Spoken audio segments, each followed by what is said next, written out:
कौन से जानवरों की कुर्बानी हो सकती है और किन जानवरों की कुर्बानी नहीं हो सकती, और क्या भैंस और कट्टे की कुर्बानी इस्लाम में जायज़ है।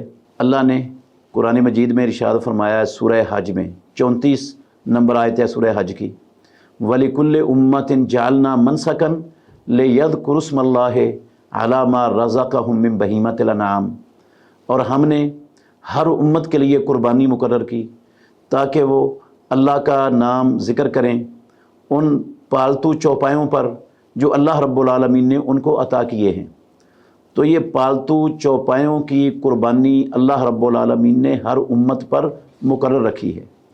तो जितने भी पालतू चौपाए हैं अहद रिसालत में वो पालतू चौपाए मौजूद थे और उनकी कुर्बानी हुई है, तो उन सब पालतू चौपायों की कुर्बानी हो सकती है। और जो मदीना तैयबा में रसूलुल्लाह सल्लम की ज़िंदगी में जो मौजूद नहीं थे लेकिन वो पालतू चौपाए हैं, दूसरे इलाकों में मौजूद थे और वो पालतू चौपाए हैं, तो इस आयत की रोशनी में, इस आयत की रूह से उन पालतू चौपायों की भी कुर्बानी हो सकती है, क्योंकि अल्लाह ने पालतू चौपायों का जिक्र किया है। एक एक जानवर का नाम लेकर अल्लाह रब्बुल आलमीन ने मुतय्यन नहीं किया कि ये जानवर सिर्फ इनकी कुर्बानी हो सकती है। बाज़ अहले इल्म जो है ना बहीमतुल अनआम, सूरह अनआम की एक आयत से वो ये कहते हैं कि उस आयत के अंदर बहीमतुल अनआम का ज़िक्र है और बहीमतुल अनआम सिर्फ 8 जानवर हैं। गाय मुज़क्कर और मुअन्नस, ऊँट मुज़क्कर और मुअन्नस, बकरी मुज़क्कर और मुअन्नस, भेड़ मुज़क्कर और मुअन्नस, इनको जो है ना वो चौपाए, पालतू चौपाए बहीमतुल अनआम कहा गया है। ठीक है, तस्लीम है कि इनको कहा गया है, मगर इस आयत में कलिमा हसर नहीं है, कोई ऐसा लफ्ज़ नहीं है जिसका मतलब ये हो कि पालतू चौपाए सिर्फ़ और सिर्फ यही हैं। अगर इस आयत के अंदर हसर होता, कोई कलिमा हसर वाला होता, हसर या कसर मौजूद होता, तो फिर तो इस्तदलाल ठीक था कि पालतू चौपाए सिर्फ ये 8 किस्म के जानवर हैं, इसके अलावा कोई पालतू चौपाया जानवर है ही नहीं। तो ऐसी कोई हसर और कसर वाला कोई लफ्ज़ इस आयत के अंदर मौजूद नहीं है, इसलिए इस आयत से सिर्फ इन 8 को बहीमतुल अनआम करार देना ये दुरुस्त नहीं है। भैंस ये सब लोग जानते हैं कि पालतू चौपायों में से एक है, तो पालतू चौपायों की रसूलुल्लाह सल्लल्लाहु अलैहि वसल्लम ने अल्लाह ताला ने कुर्बानी मुकर्रर की है, तो भैंस की कुर्बानी इस आयत की रोशनी से हो सकती है। एक बात। दूसरी बात यह है कि पालतू चौपायों में घोड़ा भी आता है, कोई शक नहीं है उसमें कि घोड़ा पालतू चौपायों में है, उसकी कुर्बानी नहीं होती। इसलिए नहीं होती घोड़े की कुर्बानी कि घोड़े मुहम्मदुर रसूलुल्लाह सल्लल्लाहु अलैहि वसल्लम की ज़िंदगी में कसरत के साथ लोगों के पास मौजूद थे, अरबों में पाले भी जाते थे, उनको लोगों ने रखा हुआ था अपने लिए, सवारी के लिए भी, जिहाद के लिए भी, सफ़र के लिए भी इस्तेमाल होते थे, वाफर मौजूद थे। तो मौजूद होने के बावजूद और बहीमतुल अनआम के अंदर होने के बावजूद रसूलुल्लाह सल्लम से और प्यारे पैगंबर के सहाबा में से किसी से भी इसकी कुर्बानी साबित नहीं है, इसलिए जो है ना घोड़े की कुर्बानी दुरुस्त नहीं है। बाकी जो हिरन है या जो ये बर्फ़ानी मेंढा बर्फ़ों के अंदर पाया जाता है, मेंढे जैसा होता है, ये पालतू जानवर नहीं है, इसलिए ये बहीमतुल अनआम के अंदर नहीं आते।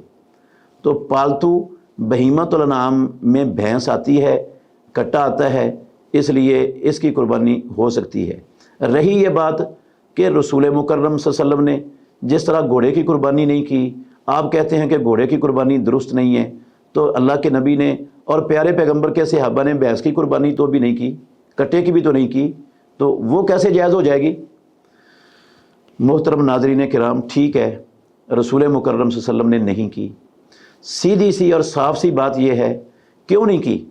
इसलिए नहीं की कि कट्टा और भैंस किस्म के जानवर ये अहद रिसालत में मदीना तैयबा में मौजूद ही नहीं थे, और वैसे भी सब लोग जानते हैं कि भैंस अरब इलाके का जानवर नहीं है, ये आज भी नहीं है। मैं मदीना यूनिवर्सिटी में मेरा एक क्लास फेलो था, खालिद उसका नाम था, खालिद अस्सफ़ार, अल्लाह उसकी हिफाजत फरमाए। एक दिन ना हम दोनों बैठे हुए थे क्लास के बाहर, तो भैंस की बात चल पड़ी। मुझे खालिद भाई ने कहा कि मैंने भैंस देखी नहीं आज तक, जबकि वो खालिद काफ़ी उम्र का था, शादीशुदा भी था, 2 बच्चे भी थे उसके, और कुवैत से पढ़ने के लिए वो आया हुआ था मदीना यूनिवर्सिटी में, कुलिया शरिया में मेरे साथ पढ़ता था। तो मुझे ना बड़ा ताज्जुब हुआ कि ये इतना बड़ा हो गया, इसने कभी भैंस नहीं देखी, 2 बच्चे भी हैं इसके। मैंने ना पहले तो जहन में ये समझा मेरे साथ मजाक कर रहा है। मैंने कहा आप मजाक कर रहे हो? कहता नहीं, अल्लाह की कसम मैंने भैंस नहीं देखी। अब मुझे यकीन आ गया कि वाक़ई ये मजाक नहीं कर रहा, हकीकत में कह रहा है कि इसने भैंस नहीं देखी। मैंने कहा क्यों नहीं देखी? कहता है हमारे कुवैत में भैंस होती नहीं है, चिड़ियाघर में होती है, मैं कभी चिड़ियाघर गया ही नहीं। मोहतरम नाज़रीन किराम, जो जहाँ चिड़ियाघर का जानवर है भैंस, वहाँ कुर्बानी के लिए तो नहीं मिलेगा। तो भैंस मदीने में रसूलुल्लाह सल्लम के ज़माने में नहीं थी, आज भी नहीं है। अगर होती तो वो पालतू चौपाए किस्म के जानवर में आनी थी और आपने उसकी कुर्बानी कर देनी थी। ये जितने लोग हैं ना हमारे उलमाए किराम जो कहते हैं कि कुर्बानी भैंस की, कट्टे की इसलिए दुरुस्त नहीं है कि रसूलुल्लाह सल्लम ने नहीं की, उनको गौर करना चाहिए। रसूलुल्लाह सल्लम ने कट्टे का गोश्त भी सारी ज़िंदगी नहीं खाया, जबकि ये सारे उलमा कट्टे के गोश्त के खाने को के जवाज़ के कायल हैं, ख़ुद भी खाते हैं और लोगों को भी कहते हैं जायज़ और हलाल है। इसी तरह रसूल मुकर्रम सल्लल्लाहु अलैहि वसल्लम ने सारी ज़िंदगी भैंस का दूध भी नहीं पिया। और हमारे मुआशरे में, पाकिस्तान में तो सबसे ज़्यादा पसंदीदा तरीन चीज़ वो भैंस का दूध समझा जाता है। गाय का दूध तो लोग पसंद ही नहीं करते, भैंस के दूध को पसंद करते हैं, तो सारे पीते हैं। और ये उलमा जो भैंस की कुर्बानी को जायज़ नहीं कहते, वो सब के सब इसके दूध को हलाल और जायज़ करार देते हैं और पीते हैं और पीने का हुक्म देते हैं। क्यों भाई? रसूलुल्लाह सल्लल्लाहु अलैहि वसल्लम ने तो नहीं पिया था, अल्लाह के नबी ने तो कट्टे का गोश्त नहीं खाया था। अगर कुर्बानी ना करना रसूलुल्लाह सल्लम का और सहाबा का इसके ना करने की दलील बन गई, तो फिर गोश्त ना खाना और दूध ना पीना ये भी, इसको भी दलील बनाना चाहिए। इंसाफ तो ये है। ये कैसे दुरुस्त हो गया कि दूध आपने उसका पी लिया है, गोश्त आपने कट्टे का खा लिया है, सिर्फ कुर्बानी की मरतबा ये कहना शुरू हो गए कि कुर्बानी कट्टे की जायज़ नहीं है क्योंकि रसूलुल्लाह सल्लम ने नहीं की। एक मैं और हवाले से आपको इसकी वजाहत करता हूँ। जितने अहले इल्म बड़े बड़े दुनिया में जिनकी डिक्शनरियाँ हैं, अरबी लुगत की किताबें हैं, जिनकी अरबी लुगत की कुतुब को दुनिया वाले दलील की हैसियत देते हैं, उनको मोतबर माना जाता है और सारी दुनिया में मोतबर समझी जाती हैं। जैसे ताजुल उरूस इमाम ज़ुबैदी रहमतुल्लाह अलैह की किताब है। इसी तरह लिसानुल अरब इमाम इब्ने मंजूर अल अफ़रीकी रहमहुल्लाह की किताब है। मोजम मकायीसिल लुगा है, और बहुत सारी जो है ना वो लुगत की किताबें हैं। तकरीबन 99% लुगत की किताबों में ये बात मज़कूर है, लिखी हुई है कि अल जामूसो नौउन मिनल बकर, ये जो भैंस है ना ये गाय की ही एक किस्म है। ये लफ्ज़ मेरे नहीं है, ना पाकिस्तान के किसी आलिम के लफ्ज़ हैं, ये उन अरबी की डिक्शनरियाँ लिखने वाले लोगों के अल्फाज हैं जिनकी डिक्शनरियाँ सारी दुनिया में पढ़ी जाती हैं और सारी दुनिया में मुस्तनद और मोतबर समझी जाती हैं। ये उनके अल्फाज मैं आपको सुना रहा हूँ। तो वो कहते हैं अल जामूसो नौउन मिनल बकर, ये गाय की ही एक किस्म है। ठीक है, गाय में और इसमें बहुत ज़्यादा फ़र्क हैं। तो किस्म होने का मतलब ये नहीं होता जो एक जानवर है उसकी जो किस्म है वो 100% वही उसी तरह की हो। फ़र्क हो सकता है किस्म के जानवरों में। हमारे पास हमारे मुल्क पाकिस्तान में जो भेड़ें पाई जाती हैं, मेरा ख्याल कोई 70 से ज़्यादा किस्मों की भेड़ें, छतरे और दुम्बे पाए जाते हैं, और हर की शक्ल दूसरे से मुख्तलिफ होती है। कई बड़े बड़े सींगों वाले होते हैं, कई छोटे छोटे सींगों वाले होते हैं, कईयों के सींग होते ही नहीं सिरे से, अच्छा, और कई बड़े बड़े कानों वाले होते हैं, कई मामूली छोटे छोटे कानों वाले होते हैं। इसी तरह कईयों की इतनी इतनी लंबी दुम होती है, कितनी कईयों की छोटी दुम होती है। हर एक की आदतें भी मुख्तलिफ हैं, शक्ल भी मुख्तलिफ है, रंग भी उनके मुख्तलिफ होते हैं, उनकी आदत भी मुख्तलिफ होती हैं। लेकिन कभी किसी ने नहीं कहा कि चूँकि अल्लाह के नबी ने ये लंबी दुम वाले मेंढे की कुर्बानी नहीं की इसलिए हम नहीं कर सकते, इसकी कुर्बानी जायज़ नहीं है। नबी सल्लल्लाहु अलैहि वसल्लम ने की, सारे ही करते हैं। क्यों करते हैं? कहते हैं ये मेंढे की किस्म है, ये भैंस की किस्म है, ये उसकी अपना भेड़ की किस्म है। तो जब वो भेड़ की किस्म है, गनम की किस्म है, तो फ़र्क भी है इसमें और उसमें, तो उसको जायज़ आपने करार दे दिया फ़र्क होने के बावजूद। تو भैंस में अगर गाय के साथ से कुछ फ़र्क पड़ गया है तो ये क्यों जायज़ नहीं है? फिर हमारे पास जो गायें हैं ये कितनी किस्मों की हैं, आप गौर करें। ये साहिवाल किस्म की गाय है, ये देसी गाय है, ये फ़लाँ गाय है, ये फ़लाँ गाय है, और उन गायों की दूध भी मुख्तलिफ, उनकी शक्लें भी मुख्तलिफ, उनकी आदात भी मुख्तलिफ। हत्ता कि आप ये बल्तिस्तान चले जाएँ, सकरदू में चले जाएँ, वहाँ पर जो बल्तिस्तान के इलाके की जो गाय है या बैल है वो छोटे छोटे हैं, उनको वो यौक का नाम देते हैं, यौक, उनको वो गाय या बैल कहते नहीं, यौक कहते हैं। तो सारी दुनिया के उलमा कायल हैं कि वो बस बल्तिस्तान के लोग, सकरदू और गवाड़ी के लोग जो है ना वो कुर्बानी कर सकते हैं अपने इस बैल की और इस गाय की जिसको वो यौक कहते हैं। वो हमारे पंजाब में पाई जाने वाली गायों और बैलों से यकसर मुख्तलिफ हैं। उनके कद भी हमारी बकरियों, बाज़ बकरियों से भी छोटे हैं।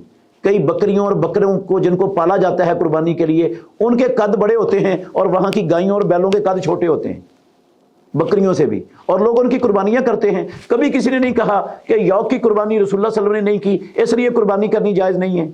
सब कहते हैं जायज़ है। अब नबी सल्लम के ज़माने में तो वो था ही नहीं, तो नबी सल्लम ने कहाँ से यौक की लेकर कुर्बानी कर देनी थी? वो तो ठंडे इलाके का जानवर है। इसी तरह ये जो बकरियां हैं बेशुमार किस्मों की हमारे मुल्क में मौजूद हैं। ये टैड़ी बकरियों की हमारे यहाँ बड़ी आम नस्ल है। रसूलुल्लाह सल्लम के ज़माने में ये नहीं थी, आपने कभी टैड़ी बकरी की कुर्बानी नहीं की। तो हम क्यों करते हैं टैड़ी बकरी की कुर्बानी? सब इसलिए करते हैं टैड़ी बकरी की कुर्बानी कि ये बकरी की किस्म है। तो जब बकरी की किस्म है बड़ी, वो बकरी से मुख्तलिफ है। अच्छा, कितनी किस्में हैं बकरियों की? एक बकरी है पोडी, एक बकरी है सींगों वाली, एक बकरी है लंबे लंबे बालों वाली, और एक बकरी है टैड़ी, और एक बकरी है देसी। बेशुमार किस्म की हैं, और बड़े बड़े सींगों वाली बकरियां भी हैं। तो शक्लें भी मुख्तलिफ हैं, आदात भी मुख्तलिफ हैं, उनकी जो है ना वो और भी कई चीज़ें मुख्तलिफ हैं। इसके बावजूद वो किस्म होने की वजह से कभी किसी ने नहीं कहा कि इनकी कुर्बानी अल्लाह के नबी ने नहीं दी इसलिए हम इनकी कुर्बानी नहीं देते। सब इसके देने के कायल हैं। तो जब एक लफ्ज़ से 100 के करीब किस्में जानवरों की इस एक लफ्ज़ के अंदर आ जाती हैं जिनमें थोड़े थोड़े बेशुमार फ़रूक हैं, तो ये भैंस कुछ फ़र्क के साथ ये गाय की किस्म क्यों नहीं बन सकती? इसलिए बिला झिझक मुसलमानों को बहीमतुल अनाम के तौर पर इसकी कुर्बानी का एहतमाम कर लेना चाहिए। इसमें कोई हरज नहीं है, कोई माने ऐसी चीज़ नहीं है। तो ये बहीमतुल अनाम में भी शामिल है, और अहले लुगत इसको जो है ना वो गाय की किस्म मानते हैं। तो जब गाय की किस्म बन गई तो गाय की कुर्बानी में ये भी आ गई है। इमाम अहमद बिन हम्बल रहमतुल्लाह अलैह से पूछा गया, अहमद बिन हम्बल रहमतुल्लाह अलैह के दौर में, कि भैंस की कुर्बानी, कट्टे की कुर्बानी जायज़ है? उन्होंने कहा ला आलमु फ़ीह खिलाफ़न, मुझे इस बारे में दुनिया के किसी आलिम का इख्तिलाफ मालूम नहीं है। इमाम अहमद बिन हम्बल रहमतुल्लाह अलैह के दौर तक किसी का इख्तिलाफ नहीं था कि कट्टे और भैंस की कुर्बानी जायज़ है। ये इमाम अहमद बिन हम्बल रहमतुल्लाह अलैह की बात इस बात की नस और दलील है। ये इख्तिलाफ बाद में लोगों ने पैदा कर दिया खामखाही। तो इसलिए मैं तो राजे इसी कौल को समझता हूँ कि भैंस की और कट्टे की कुर्बानी दुरुस्त है। अगर किसी को मेरी ये बात समझ नहीं आती, उसको दूसरी बात ज़्यादा समझ आती है, तो वो अपनी राय पर अमल करने में आज़ाद है।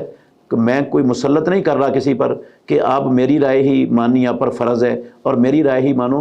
जो मेरे पास दलाइल थे वो मैंने आपके सामने रख दिए हैं।